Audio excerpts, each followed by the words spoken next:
New England's award-winning nightly news analysis program, hosted by Chet Curtis and Jim Browning.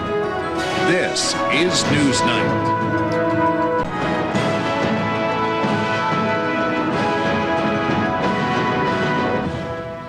After a week when terrorists hit Saudi Arabia, Morocco, and then repeatedly Israel, President Bush is defending his roadmap to Middle East peace.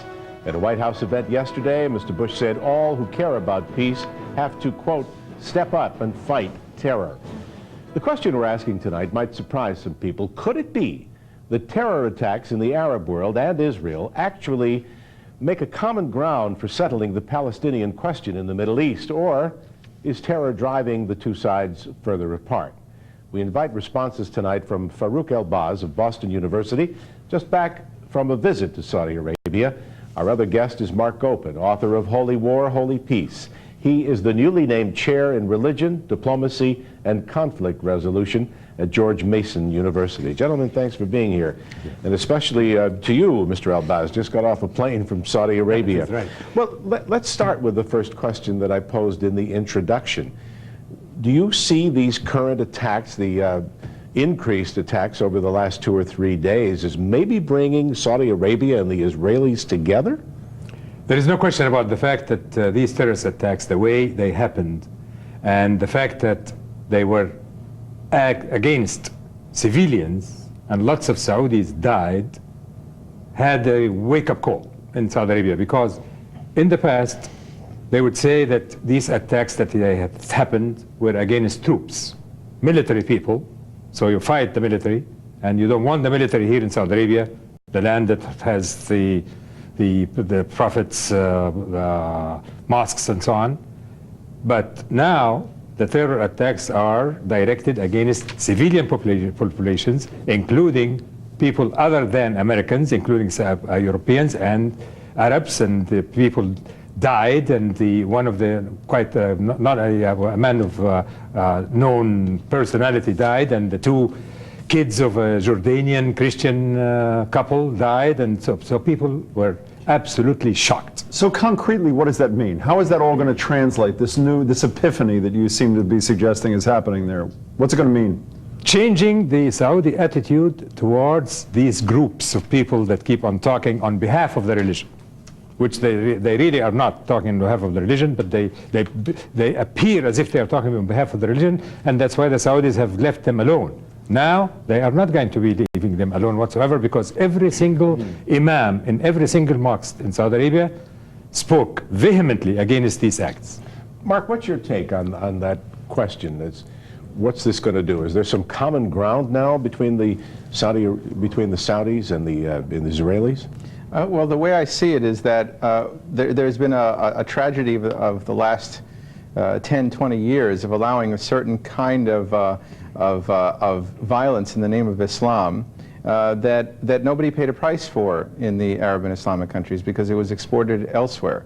And now suddenly, within a matter of days, and I do think it has some significant relationship to the fact that the American troops are leaving Saudi Arabia, that suddenly the philosophy of Al-Qaeda is moving against Arab regimes itself, and therefore Arab civilians in Morocco and Saudi Arabia.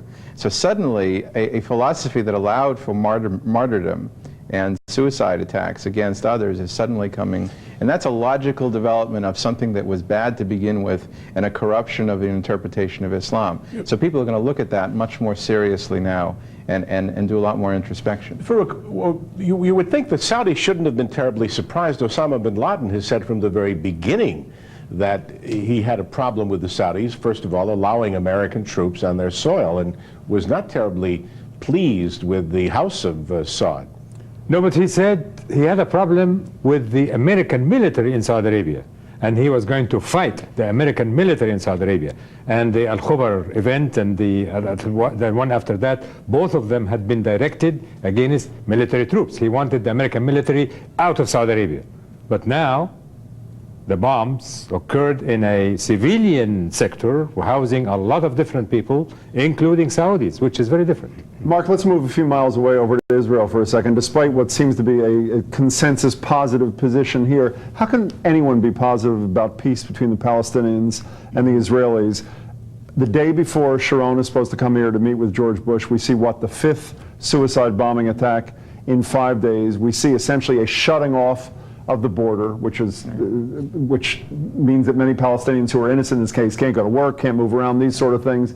Could it get any worse than this? Well, this is one of the worst periods. Actually, in 48 hours, there were 5 suicide bombing attacks, and those were successful ones. There's been attempts all along, but clearly there seem to be orders now to maximize the possibility to destroy the roadmap, to destroy the possibility of the new Palestinian Prime Minister taking leadership. And there's no question that the political pressure on Sharon and the Israeli government is going to be cracked down hard, but I don't just understand like it was that 2 years ago. For 2 reasons. One, both Abbas, the new prime minister, and the Palestinian Authority themselves, while they have not affirmatively cracked down on these organizations, have condemned the violence from beginning to end. That's number one. Number two, how does it help the Israelis that they essentially they don't agree to participate in a peace process when that's exactly what the suicide bombers want? The suicide bombers want to stop any peace process with Israel. Israel's response is, okay, we're not going ahead with the peace process. How does that serve their interests? Well, you have to understand the political calculus. The political calculus is that this allows Sharon has major problems with agreeing to the roadmap anyways on a political level. This allows him a way out and to further delay the question of the roadmap, because the philosophy behind his right wing is that there's no peace possible until there's an absolute destruction of terror. And a lot of people whose children are walking the streets of those cities buy into that. And it's likely that if your children were walking the streets of Boston and somebody doing that, you might buy into that too. Well, Farouk, then let me ask you. So it's very powerful politically. But let me understand operationally. If tonight Yasser Arafat said, I'm finally going to agree, I'm going to crack down on all suicide bombers, could he stop it all if he chose to? No way. The Israeli army itself could not stop it. The whole of Israel, and Israel is a military state.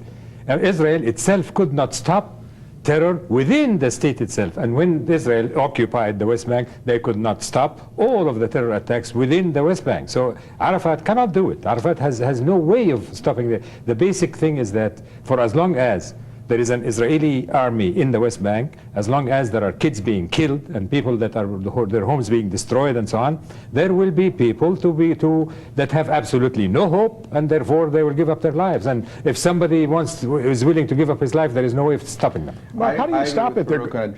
On a deeper level about the actual people who choose to be the bombers, but there's a lot of arguments to be made that Arafat seized control of a series of security services that he was not supposed to seize control of, that the Al-Aqsa brigades get the impression that this is still permissible and acceptable to Arafat, and many analysts feel that he is still giving a wink to this so that it can be organized. Now, I don't know totally what the truth is, and very few people know completely.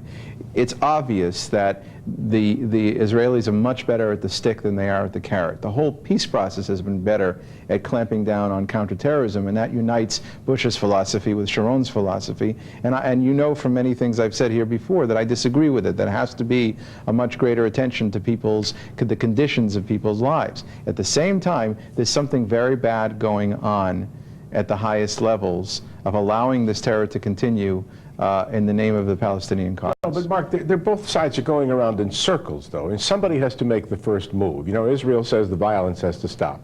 Palestinians say you've got to dismantle the settlements, or at least show indication that you're going to. Nobody wants to take that first step, and it doesn't look like it's ever going to be taken. The weakest link in the Israeli side is the continued rapid expansion of the settlements, which is unconscionable.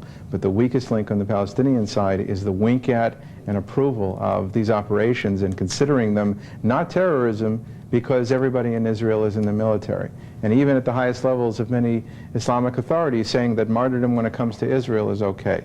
So there's a cultural problem on both sides with things that are not being done. That's why a third party, and the President of the United States himself, has to have more courage to be more directly involved on a regular basis with keeping people moving in the right direction. I think the weak link in the whole situation is the complete and utter lack of leadership.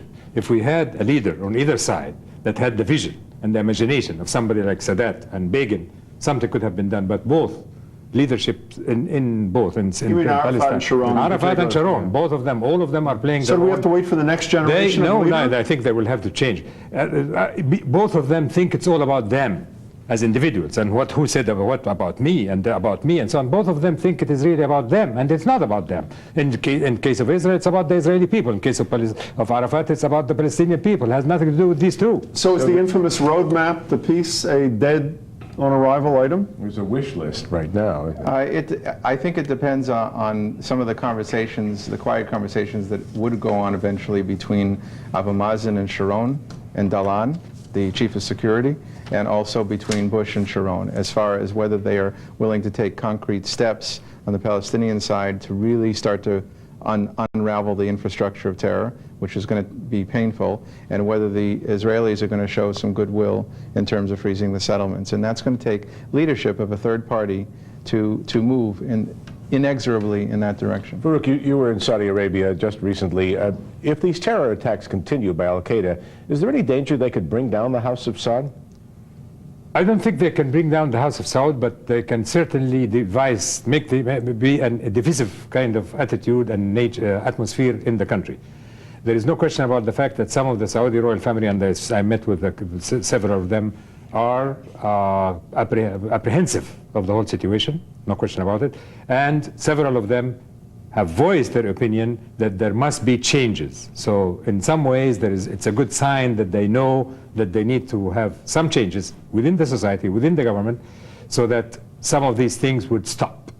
Gentlemen, thanks for your insights. I really appreciate it. Thanks to our guests, Farouk El-Baz from Boston University, Mark Gopin of the Tufts Fletcher School. But not for long. Good luck in your new assignment. Back with more Newsnight after this.